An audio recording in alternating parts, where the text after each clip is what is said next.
Hello everybody, good morning, at least it's morning where I am, and welcome back to another episode of Ascending with Jess.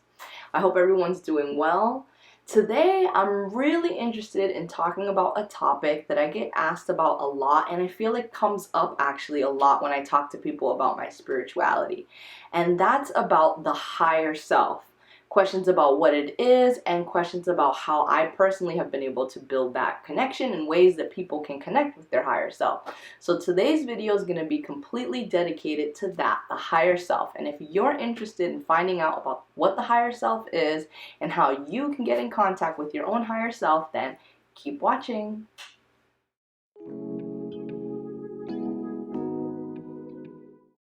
Okay, so what is the higher self?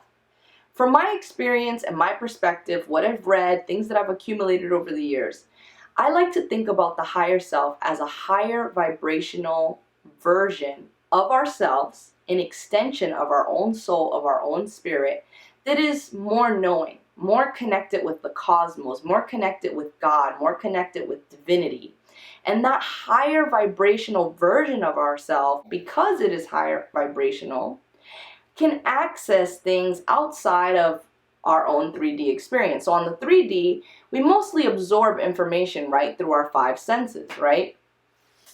The higher vibrational self, because it goes beyond, I feel like it goes beyond the five senses, and therefore it's sort of the part of us that connects ourselves to a sixth sense or something that can kind of perceive information in maybe a non-logical way.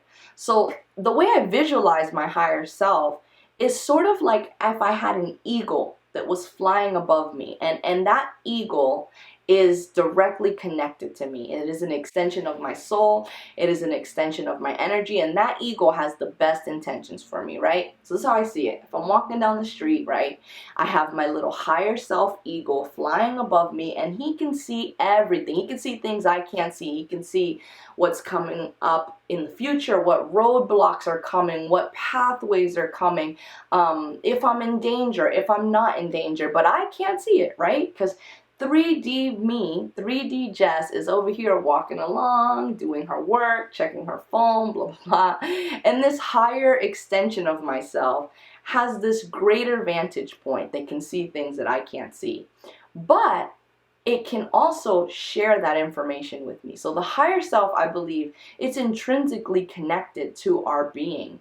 But it's all about how do we tune into it? How do we connect with that eagle? How do we communicate? How do we open up the lines of communication to say, okay, buddy, what are you seeing up there? What are you seeing, and how can you help me navigate the challenges or anything that are coming up? Now, I think this is something that we all have the ability to do. For some people, it comes more naturally than others. For other people, there's a little bit of training or practice involved. But I really, truly believe that all of us have this ability to connect with this higher power, this higher knowing. And so the idea here is that the higher self, it basically is your true self. It's your soul energy. It's who you are on a divine level. It's the part of you that wants to help you move forward in this life. It's the part of you that wants to guide you, wants to lead you through your trials and tribulations. But it's like we come into this world when we're born, and it's almost like we forget. You know, it's like we forget that we have this connection to something greater. And so part of this video is that I want to teach you different ways that you can unlock your higher self if you feel that you're not currently connected. And also I want to provide you with different tips and methods that you can use in order to strengthen or build your relationship with your higher self. So now let's get into that.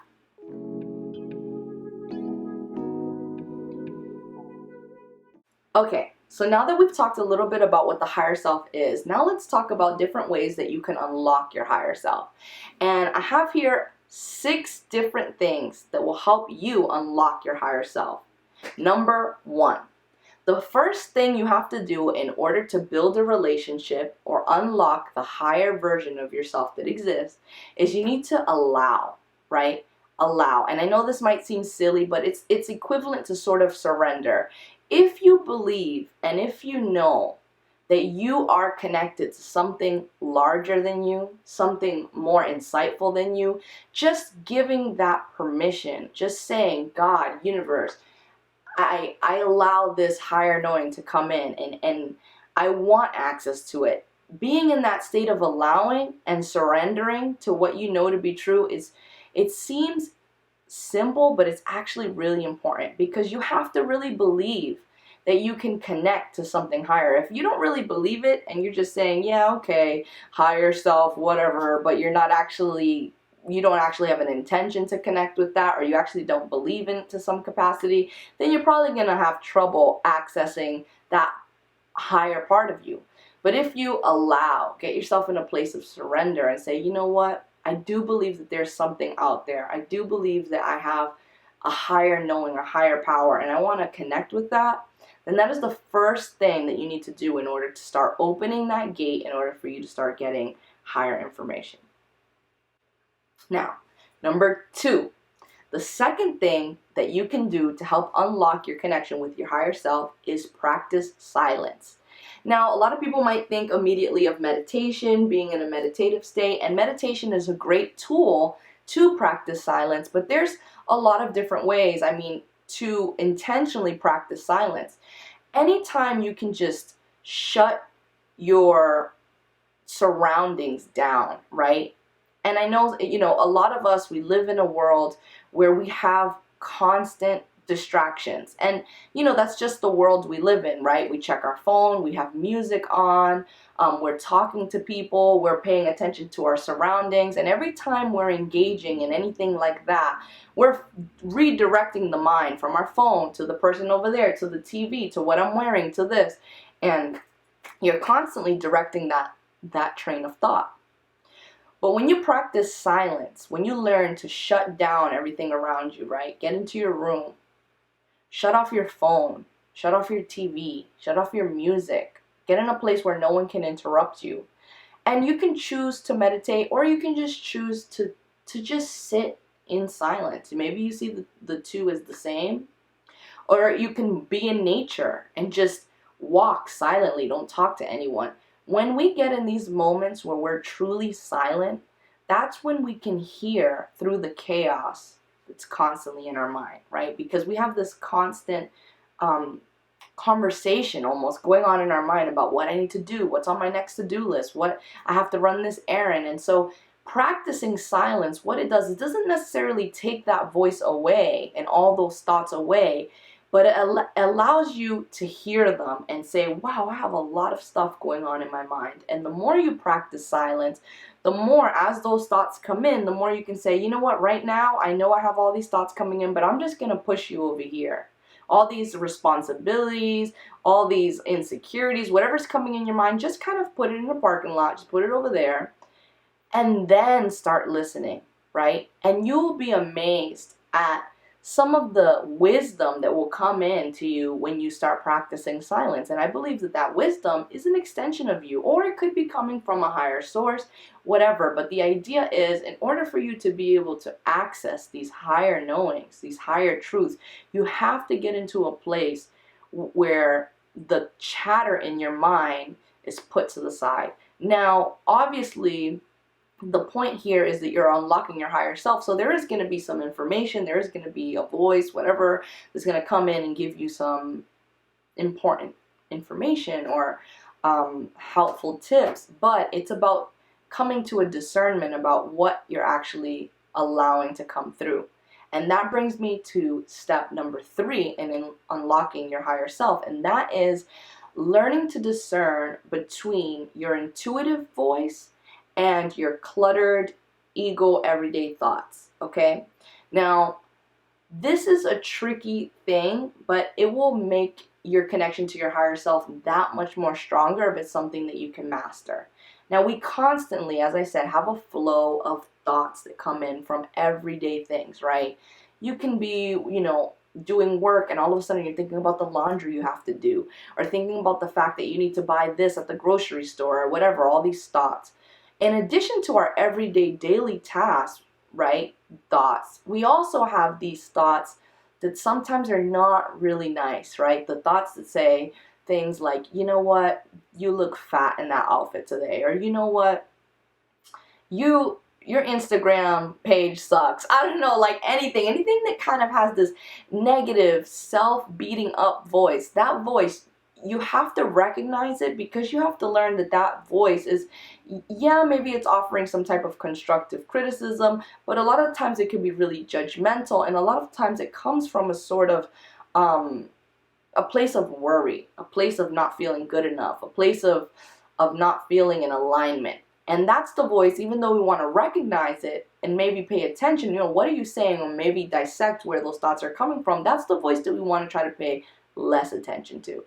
The voice that you want to listen to is the voice that I believe is very intuitive and coming from a higher place, which could be your higher self. And that's why practicing silence is so important, because when you start practicing silence, you create a gateway for these other thoughts and ideas to enter your mind. And so when you do have this voice that's very empowering, right? The voice that tells you when you look in the mirror in the morning, you're going to have an amazing day today. You're going to go out and you're going to grab the world in your hand and you're going to be successful. Or the voice that says, you know what, Jessica, you're enough. Or the voice that says, you know what, you're worthy of great things. That voice is an empowering voice. And I truly believe that our higher self has the best intention for us. It wants us to grow. It wants us to be full and whole with this divine cosmic energy, and it wants to guide us to be the best version of ourselves. So you have to get into a place where you can discern between the voice that's talking to you in your own head. Is that voice pushing you forward in your growth? Is it leading you towards your best evolution, or is it beating you up? And every time you listen and tune into that voice that's positive, encouraging, reinforcement, that is when you are bridging your ability to listen to your higher self, because your higher self wants the best for you. Your higher self wants you to get over those mountains. It wants you to get over those challenges, because it wants you to ultimately expand into an incredibly conscious, loving human being. And so that is a really important step, and it's really challenging. But the more you become aware of your thoughts, and the more you become aware of the polarity, of the shifts of your thinking, and start grasping onto what feels positive, what feels encouraging, and what feels also intuitive, what's coming from your gut, what is that voice saying, what feels intuitively true, that's the voice that's connected with your higher self, and that's the one you want to learn to tune into. Okay, so now that we've covered those first three, now let's keep going. The fourth thing that you can do to help unlock your connection to your higher self is to work on unlocking your upper chakras. Now, if you don't know anything about the chakras, Google it, because I don't want to go into a huge thing right now. But basically, the body, it is made up of 7 energy points, and there's many more, but the chakras that we hear about, if you look up chakras, there's essentially 7 main ones.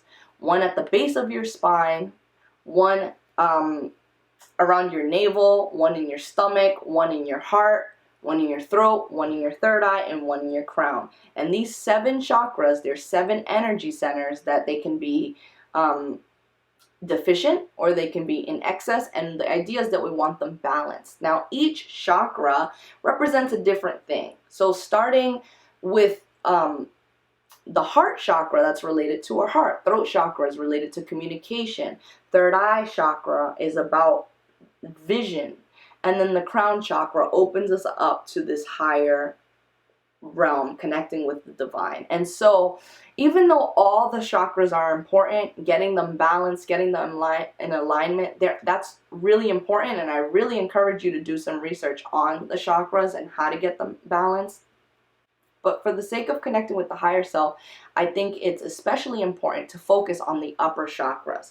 Now, specifically, I think the third eye. So when we hear the third eye, right, what do we think about? The third eye chakra is believed to be the actual eye. It's the pineal gland, and the reason why they call it the third eye is because it gives vision, right? When you unlock your third eye, when you open that third eye that sits in the pineal gland of the brain, it's like you unlock this ability to see things again beyond the five senses, beyond this realm. And there's a lot of power there. And that third eye, the visions that you get in that third eye, a lot of times can be directly related to your higher self and things that your higher self is trying to communicate with you. Additionally, the crown chakra, our crowns, they receive a lot of information, especially if we open up, right? Especially if we get to a place of allowing. It's the same reason why we can absorb negative energy when we're in a crowd of bad people, and we can feel it. Our bodies are very receptive to energy, but specifically the crown can be very receptive to a lot of higher dimensional, higher vibrational information. And so by focusing on learning how to balance and open your higher chakras, meaning your third eye and your crown chakras, you are directly allowing a kind of a doorway to open in order for you to get downloads or higher spiritual information to come down, and for you to really be able to communicate with that higher version of yourself. So that's really important. Again, I really encourage that you learn about all the chakras and learn about balancing all of your chakras, but for the sake of building a relationship with the higher self, you can focus on just the third eye chakra and the crown chakra. Now, the fifth thing that you can do to help unlock your connection to your higher self is to work on trusting your imagination. Now, this might seem a little sketchy, or it might seem a little, I don't know, what are you saying there, Jess? But the imagination is actually an incredible tool. It is a vehicle, if you think about it, that can lead you to some really profound things. And a lot of times we don't give our imagination credit, right? A lot of people, especially if they're not creative, if they're not considered themselves to be a creative person, people can easily fall into discrediting the imagination as just something that we have as a child, that as we grow up, it doesn't have a place. But the imagination, right, is something that we write off as being random or childish. But actually, your imagination is, in a way, an amazing communication tool, because the things that come into your mind, whether they be good or bad, they're visions in a way. And when you stop rejecting those things as fallacy or fantasy, and you start giving them credit, okay, why did my mind just create that image? What is the symbolism in those images? Why am I seeing that? There's power in that, and you can actually learn a great deal by learning to trust your own imagination and seeing where your imagination takes you without you necessarily guiding it, right? When you get into a state of silence, or when you get into a state of meditation, chances are you're going to start seeing things. They might be coming in from your third eye, might just be your imagination. I don't know, you might close your eyes and all of a sudden you're seeing yourself in a field and you're wondering, oh, this isn't working, I can't clear my mind, right? You're trying to meditate. If you're new to this, right, you're trying to meditate, you start getting all these visions, why am I in a field? Why am I seeing rainbows and water and dolphins? But if you just shrug that off and say, oh, that's just bullshit, mine's just creating patterns, is probably getting sleepy, then you're not giving yourself enough credit for what your own intuition is trying to tell you. So when you practice silence, when you're practicing meditation, when you're getting these thoughts and they're coming into your imagination or your mind, just pay attention to them. I'm not telling you to believe them. I'm not telling you that they have all the answers, but take note. What is your imagination creating? What are you seeing? Okay, if you're seeing yourself in a field, if you're seeing yourself in a big body of water, why? Why do you think you're seeing yourself in a body of water? Maybe look into that symbolism. What does water represent? The water, if you actually look into it, represents the emotions. And so there might be a reason why you're seeing in your imagination all the time bodies of water, right? And by giving your imagination a little bit more credit, you're empowering yourself to get more information from what I believe can be your higher self, higher dimensional realities, or just yourself talking to yourself. And so learn to empower your imagination, learn to give your imagination credit for what it creates, and also similarly with the voice and learning how to discern between a negative voice inside your head and a positive voice, it's also important to pay attention to what your imagination is creating and what is coming from, you believe, a negative place, and what is an empowering imaginative thought, and what is it communicating to you. So that's number 5. The 6th thing that you can do to unlock your connection to your higher self is to do and practice dream work. Now, similar to the imagination, dreams are something that people tend to write off as just brain junk, right? We wake up, half the time, what is the first thing we do when we wake up? Grab our phone, disable our alarm, check our messages, check our emails, check Instagram, and all of a sudden everything that we just dreamed about, out the window. Because we don't give our imagination or our dreams any credit. We come from a world, most people, some people, if you're awake or if you've done this type of research, then you know that dreams might have meaning. But a lot of times we can't make sense of them. They feel random. They feel like brain junk. And we just totally, wake up, and the minute you grab your phone, it's like you're disconnecting, boom, right away. You have just now taken yourself from a place, when you wake up, when you sleep, you get into a place where I think your vibration naturally increases. And when you wake up and you do something where you just like grab your phone, it's like you reground yourself real quickly. And so part of this is, as the 6th step to unlock your higher self, is don't reach for your phone. Work on accepting your dreams. Similarly to empowering and trusting your imagination, what I'm saying is practice trusting or allowing your dreams to communicate with you. What is it that you're seeing when you dream? Try to remember your dreams. And instead of waking up and grabbing your phone right away, sit there. As soon as you wake up, sit there, close your eyes, and just do a quick dream recall. If you can practice this, do a quick dream recall. Okay, what did I dream about? I dreamt about this, I dreamt about that, I dreamt about that. And take note of everything that you can. Again, there's a lot of symbolism that comes to us through our imagination and through the dream world. And if we learn to study or analyze those symbols, you'll be surprised at how your higher self is screaming at you. It's screaming at you. If there's things that you want to know, if you want guidance, I'm telling you, the guidance is everywhere. It's all about, are you listening? Are you listening? Right? How many of us put on something on Netflix and grab our phone? And Netflix is blah, blah, blah, blah, blah, blah, and we're on our phone. It's right there. All this information, and then after we're on our phone for an hour, we're like, oh crap, I gotta rewind, because you just missed all that information because you were distracted. It is the same thing. Your higher self is the Netflix screen. Your higher self is constantly trying to communicate with you, is constantly trying to give you these higher pieces of information that it's seeing. It's constantly trying to help you out, constantly trying to help you grow. But if you're ignoring all these things, if you're just saying all these things don't matter, then you're going to miss out on that ability to tune in. So pay attention to your dreams. Pay attention to your intuition. So these are the 6 things that you can do to unlock your higher self. If you practice these 6 things, these 6 simple things, or even 2 out of 6, or 3 out of 6, just any of these, you will start seeing a shift, and you will start getting information about yourself that you never thought that you would have been able to get. Now, this is a skill that you can cultivate, and it will truly transform your life, and you will become a higher version of yourself. And I'm telling you, it is incredibly rewarding. So now that we've gone over the 6 ways that you can unlock your higher self, now I'm going to give you 6 methods that you can use to connect directly with your higher self.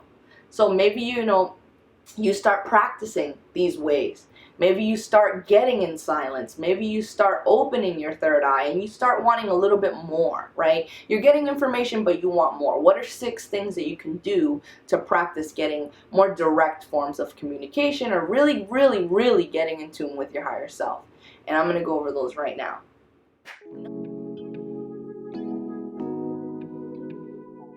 Number 1, practice meditation. Now, we talked about this a little bit with silence, but meditation as a tool, it is a great, great, great way not only to practice silence, but to check in with yourself, to check in with your gut, to check in with your third eye, to check in with God, to check in with the universe, whatever you want to say. If you practice meditation, even if it's 5 minutes a day, 10 minutes a day, or whatever, it doesn't even have to be daily. Maybe you meditate, 2 times a week. You give yourself 10 minutes to check in with yourself. Meditation will start opening you up to information about yourself. You will start having one-on-one dialogues with yourself about your life, where you're at, decisions you want to make, and a lot of clarity comes in those moments. And I believe that clarity comes directly from the higher self if you learn to listen, if you learn to take the information and really honor it. Number 2 methods for connecting to the higher self is journaling. Journaling is a fantastic tool. A lot of people will journal just to kind of release stress, just to kind of write about their day or log or document certain parts of their life. But journaling can also be a really, really great reflective process. When we're not just writing about our days, but we're writing sort of to ourselves. And you'll still get reflections when you journal about all, your day-to-day, or journal about specific activities. But if you take time to also just journal to yourself, almost like you write a letter to yourself, you'll be really surprised about information that will come through. Again, when you get into a state of allowance, just sit with a pen and paper, or you can sit on your laptop and type, and just start typing. Just start typing. And this is when things like paying attention to your imagination and empowering your imagination and stuff, it can be really powerful without trying to script anything. And this kind of goes also into automatic writing. So you can journal with an intention. So maybe you're going to journal and say, you know what, right now I'm going to write a reflection of how I'm feeling. You can write that. And again, pay attention to that. What is it speaking? What's speaking to you from that page after you have that reflection?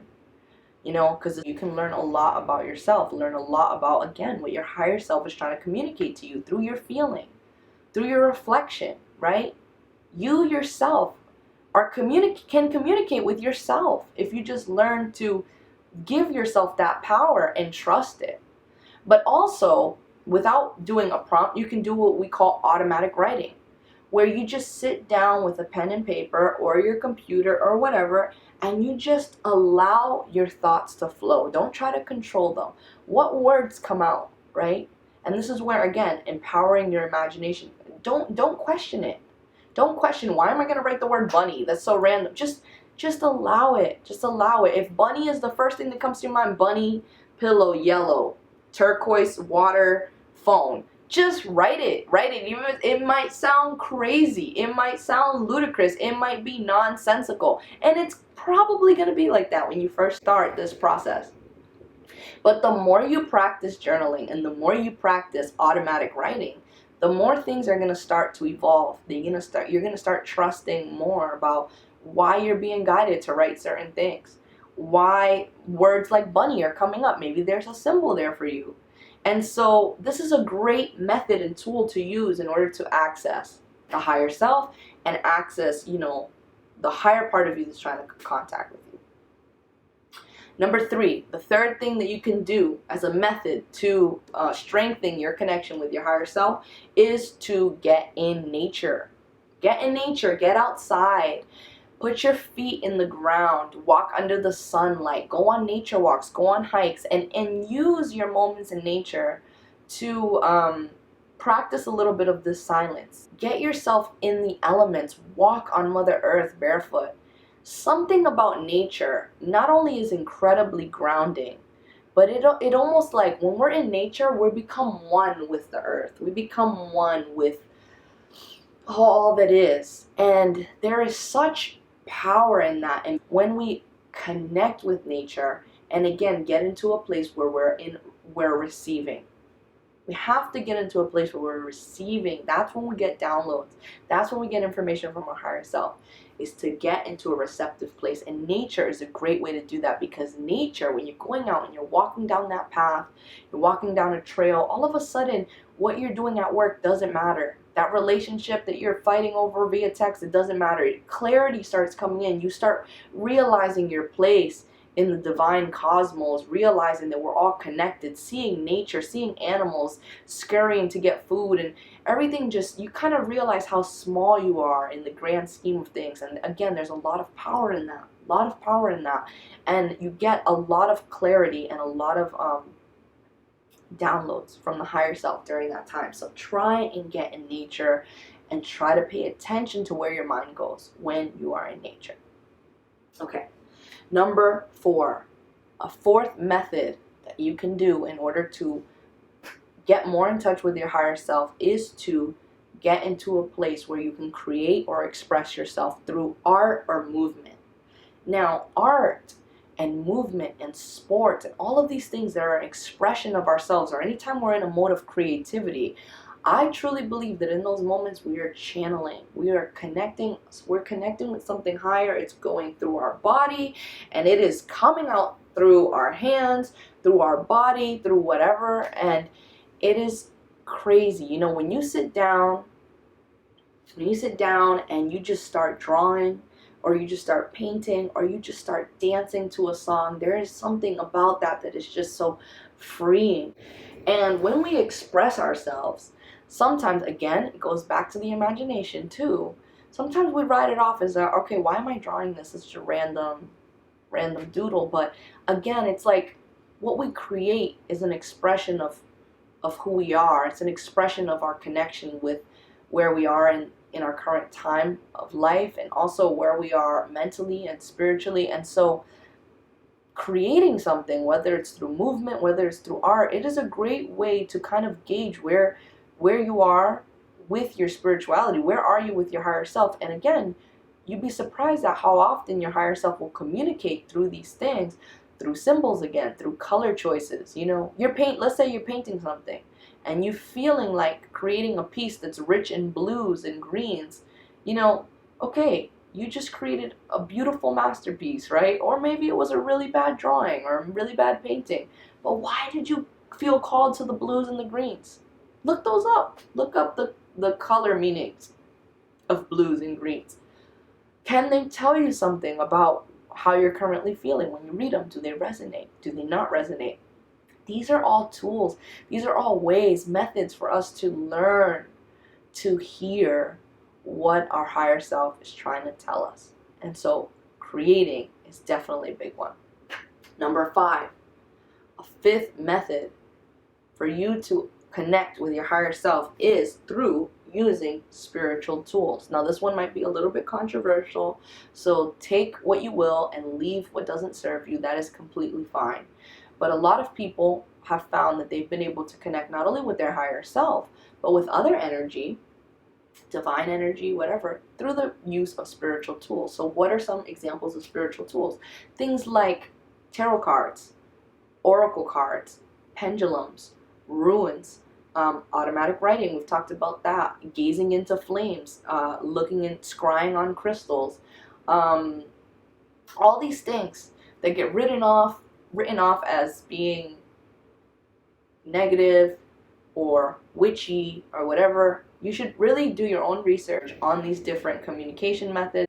You can even use letters. Some people use, write down letters and then see if there's any words that form by looking at these letters. There's so many ways for us to communicate or receive messages through non-conventional ways, and through these tools that some would call spiritual tools or divination tools. But there's certainly power in them, and it's all about if you care to try those methods, and all about where you put your intention. If for you don't want anything to do with tarot, you don't want anything to do with crystals, that is completely fine.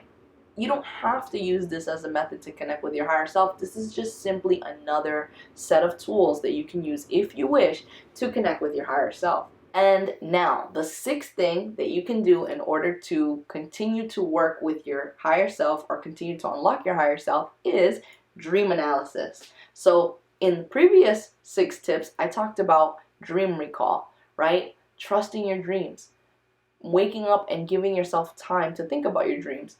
But as a method, something that you can practice, dream analysis is a great, again, tool in order to access your subconscious mind, your higher self, information that's coming in from your intuition, all these different things. They can communicate to you through the dream world. So when you wake up, when you're having dream recall, that's great. If you practice dream call, that's great. If you practice dream analysis, even better. Get a notebook, get a tape recorder, use your voice memos on your phone. Every morning when you do your dream recall, record your dreams. Write down your dreams. Start analyzing them, right? If you start recording them, you can look back. Look back a year ago. You'll be able to flip back. Wow, a year ago I was dreaming about being in a fire. I was dreaming about the world's crumbling. And that was during the time of COVID. That was during the time of Corona. That was during the time I lost my job. And you'll start seeing patterns between what you're dreaming about and what you were going through at the time, at that time. That's why it's also really important, or can be really important, to journal too, because you're able to look at, if you start journaling your dreams and you start journaling just your everyday experience, let's say you do that for a year and you go back in time, you can honestly, you can literally look back and do your own research and say, wow, look what I was dreaming about at that time, and look what I was writing about at that time, and track patterns, right? Track patterns. Track, what does it mean when I see this in my dreams all the time? Why am I seeing a bunny in my dream every 4 months? Start dissecting that. Again, it's there for you to be able to choose whether or not you want to look into the meaning of the symbolism that is screaming at you all the time, right? So that's what I have for you today. I hope that it was coherent. I feel like I just went blah, blah, blah, blah. But it's a lot of information, and again, I truly, truly believe that we're all capable of connecting to a higher version of ourselves, a part of us that's constantly trying to help us and guide us, and it's all about tuning in, right? You can only listen to your favorite radio station when you tune that dial perfectly, right? It will be staticky if you don't tune it right. And so when you tune in, boom, the signal comes in and phew, information download. And so that's what I have. Those are my tips and tricks for connecting to the higher self. If you liked this video, if you found it helpful in any way, leave me a comment. Let me know if you're practicing any of these things. Let me know if you're gonna practice any of these things. Let me know if you disagree with any of these things, and give me a thumbs up if you liked it. Alright guys, I'll see you on the next one. Bye!